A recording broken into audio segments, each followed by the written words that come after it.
Sally and her brother Tony lived for a month in a foster home, hiding the entire time. They had come from a feral cat colony. They came to the shelter, and mostly when people fed them or cleaned their kennel, they would hide. But if Sally was approached slowly and the kennel was covered, then she would stay out of her hiding space and accept treats. So here I am, basically only approaching and reaching out with a treat if Sally is looking. If she turns away, then I either keep my hand to myself or even move away.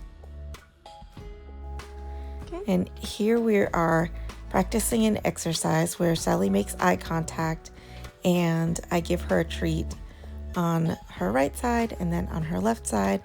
And this will later encourage affectionate behavior when we progress with her Fraidy training. So it's one of the fundamental exercises in Fraidy training.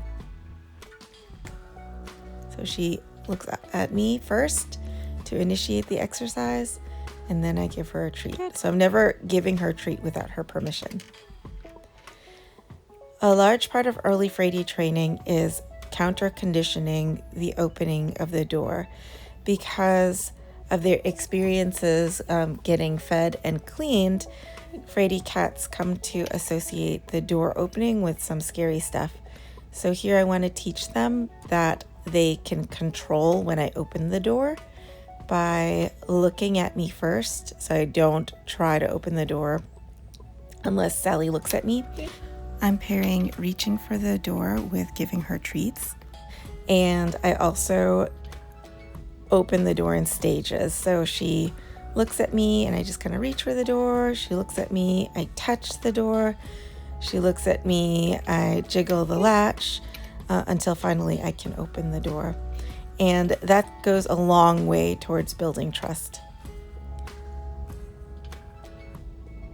It seems like it takes many, many repetitions, but it usually only takes a day to finish this type of training before I can open the door. And once I do that, I can let the cats out. And that's usually a huge step for Fraidy cats, is getting out time. Good.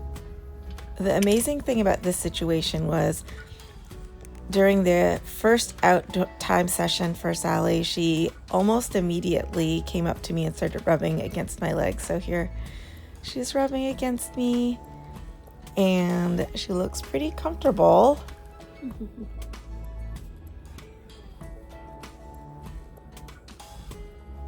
Not only was Sally comfortable soliciting affection from me, but she also approached and rubbed up against Jude too, which means she's pretty much graduated from Fraidy Cat. Her next steps are to meet and solicit affection from 6 more people, and in the meantime, she can enjoy a lot more enrichment activities out of her kennel.